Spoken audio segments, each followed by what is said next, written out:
இமயமலையாகாமல் எனது உயிர் போகாது.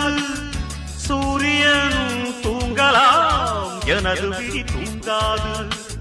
தேர்வை மழை சிந்தாமல் வெற்றி மலர் பூவாது. எல்லையை தொடுவரை எனது கட்டை வேகாது. ஒவ்வொரு விதையிலும் விருட்சம் ஒளிந்துள்ளதே. ஒவ்வொரு விடியலும் எனது பெயர் சொல்லுதே.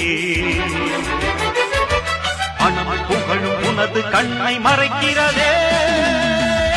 அடே நண்பா, உண்மை சொல்வேன், சவால் வேண்டாம், உன்னை வெல்வேன். இன்று கண்ட அவமானம் வென்று தரும் வெகுமானம். வானமே தாழலாம்,